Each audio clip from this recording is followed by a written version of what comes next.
May bisita si PNP Chief Nartates. No, diya may gala sa kinibang camp Katitipan. No, dinhi mga higala sa Davao Region o sa Davao City. No, kalabot nini mga higala, of course regular kapag bisita sa atong PNP Chief. Nya isa po nini ang issue mga higala sa kinibang pulis nga namatay sud may galas kampo. Pero nangayo sa di sila og dispensa imunusab, nangayo og respeto. No, ngadto sa mga tao nga dili na lang mag-speculate kung unsay nahitabo diha bay. Gumikan kay ilabas ang gipadagan ang investigasyon aron masayran mga higala ang ugat hinungdas kamatayon sa nasampit mga higala nga pulis. Samtang of course mga higala naisgutan kini mga higalang kamatayon no sa kanhing o niini mga higalang kapitan sa 3 de Mayo dito sa Digos City nga kansang kaso o investigasyon sa kamatayon nagpabilin paghihapon mga kaigsunan, no? Wa paghihapon mga higalay wa pay development o ang mga mamumuno wa paghihapon ma-identify wa pasad mga priso mga higala. Sa lakton nga pagkasulti wa pay hustisya na huptan ang kabanay mga higala nining mitaliwan o gipusil nga kapitan nga kini mga pamilya niya padayon gyapon mga higala o labi na mga supporters padayon gyapon naghandom nining ginatawag may gilang nga hustisya. Matod pa mga higala sung kapulisan i-relieve na lang kuno. Kinsa may kuan sa kuan ron PNP Provincial Director mga higalas Digos si Ahiro ba to? I-relieve na lang kuno ang provincial director. Makatabang ba na may galag i-relieve? No? Makatabang ba na may galag kung i-relieve na? O mas maayog paspasan? Di ba siguro na mga higala kuan ba no? Ano bang solusyon nga i-relieve nimo ang provincial director mga higala? Masolve na dayon kung ma-relieve ang PD. Atong paminawon mga katropa, no? Pangutana po din sa itong kaubanan, pangutana ni katropang Marvin Ibano, no? Sa PNP Chief Nartates. XFM Katropa. I-relieve na lang natin, gusto natin ang provincial director kung hindi pa masulba. General Marvin Ibano po from XFM Davao. Baka may latest marching order kayo with regards to the death of Barangay Kapitan dito sa Maydigo City, Davao del Sur kasi ilang buwan na po nakalipas. Yes, yung nakakas. Bukol. Doon sa distrito ng Digos City. Kagas, no? Yeah. Yeah, I have talked to him and I have given the update on that case. And the investigation is continuing. Hopefully, ay masolba natin yun. Okay, shall we give timeline for the solution? Or, Yes, sir. Yes po. huwag natin bigyan ng timeline kasi hindi, iparelieve na lang natin, gusto natin ang provincial director kung hindi pa masolba. Alam mo, when nandito ako sa servisyo, I've known for cases na nasusulpa kagad, especially when I was a unit head and CRPO. Nag-RD ako. Merong road rage doon sa isang kahihaya pag hindi masulba. Not more than 20 hours solved and not more than 6 months convicted yung tao. Okay, so dito, regional director ensure to employ your investigative solution not only to this case. Yes, and I have a track on that. Malapit na yun. Apo, yes sir, malapit na. General, Last any comment na lang po.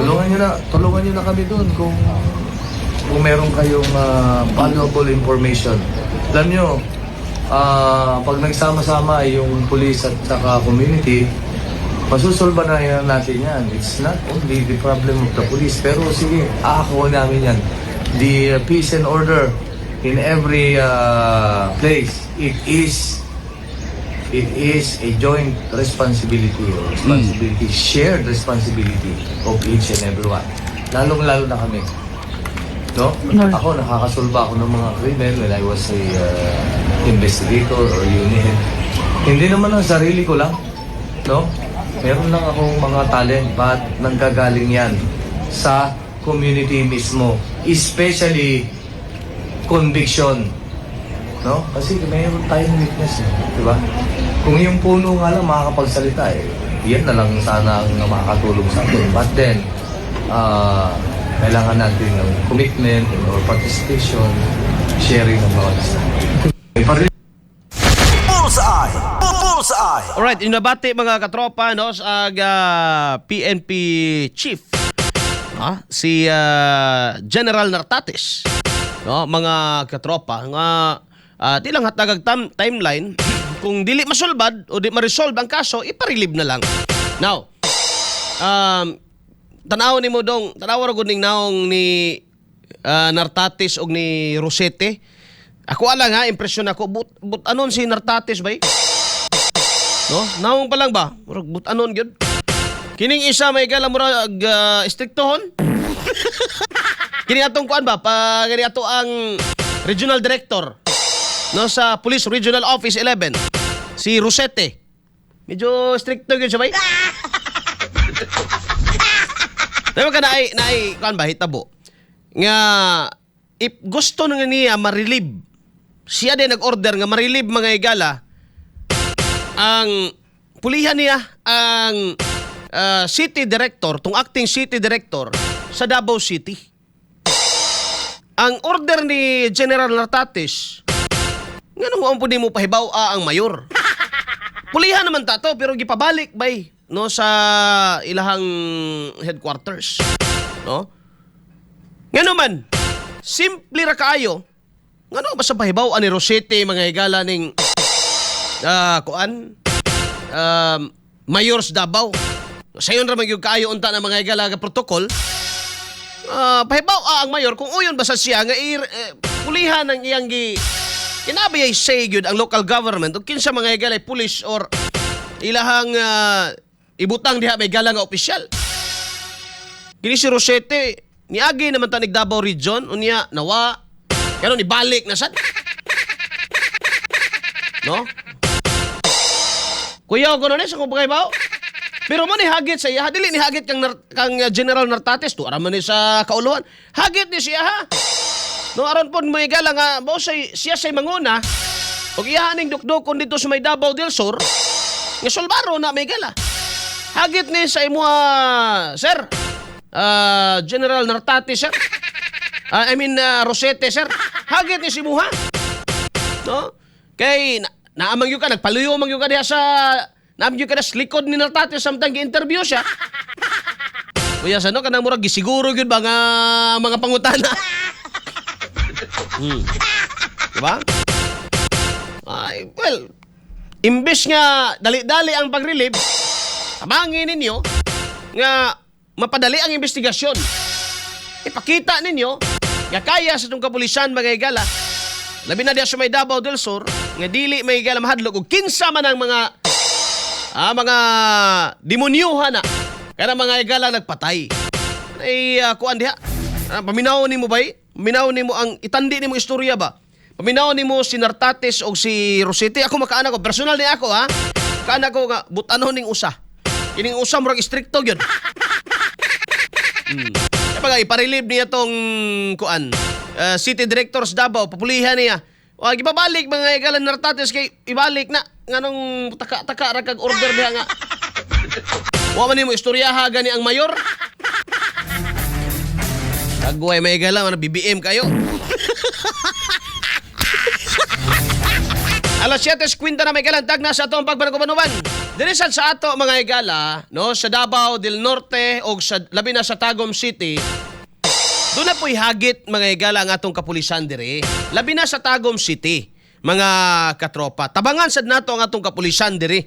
Kay sa bag-o lang mga higala, magkasunod nga buwan, duha ka mga pagpamusil na ang natigayon sa Tagum. No? Sa katong kaso mga higala ni Lester Payot Guzman. And then itong kaso mga higala ni Buenaventura Tirandos mga igsoon, kinsa gipusil, no, diya mismo siya may galag shop. Duha na, no, sa Tagum City in just 2 months mga katropa. Now, hagit ni sa atoa, no, kita mga higala sa community, Labi na sa atong alayon, pakig-coordinate na to, no, ngadto sa atong kapulisan. Kaya na may galang simpleng pagbutang sa mga CCTV sa atong palibot, dako na nagtabang bay sa pagsulbad sa krimen. O, makatabang ginagdako. O, ayun na mo pag dumili diha nya kung magbutang man lang mo CCTV bay, di tingali di na kinahanglan pang sulatan pa mo ka 20. Aron mga igalang nga makakuha og kopya. Ang ato mga igalang otoridad, no? Nga na maging kasagaran mahitabo, magbutang o CCTV. Pero di siya di pasilip mga igala sa pulis kay ilaha ko nung... Ang CCTV bay, ang iyag yung purpose kung imong tan-aon, for security reason or purpose. Karon, gitiun man nimo siya sa public space. Unya, how come nga imo siyang i-claim nga private nimo nga footage? May pagamit na, may igsoon. Kay makatabang na siya. Matinga ako anong uban, gabutang o CCTV, di muhatag. Kani mga mall, gahi kay na muhatag. Kani mga bangko, gahi kay na muhatag. May gala sila mga copy sa CCTV. Ha?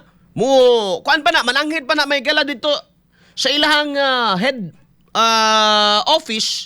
Sa Manila pa ng litan, usa pa ka makakuha may gala o kopya. Di wala na, hagbera nakasibat to may gala tong gipangita. Mamarilo Kanyete, may buntag mga kaigsuunan, so wala pa gagamit og Santon Plus Gold. Palit na mo kay dako gyud ang kaayuhan sa atong lawas kay sa ako bana ni Kupos gyud ang namanamang yang bukol sa likod. Dako kaayo yang bukol pero karon gamay na lang. Salamat kaayo, ma'am. Thank you. Rolly Ratcho, good morning. Good morning. Alas 7:53 na mga igalantag na sa buntag. Now, sa magkausap ha, mahinaot na magahigala nga kung doon na marching order o doon na pressure sab gikan mga higala sa headquarters o gikan sa taas, kining kang kapitan na bukol dia sa Digos mga higala iyang kamatayon, unta mapaspasan. Oh, malipay ba ta mga igsoon kung makita na to ba nga atong balaod, ang atong sistema, ang atong justice system, dili mo ila o kinsa man ni mga higala, politiko ba ka, mayor ba ka o unsa ba ka mga higala. No? Dili mo ila mga igalag kinsa ang nalambigit.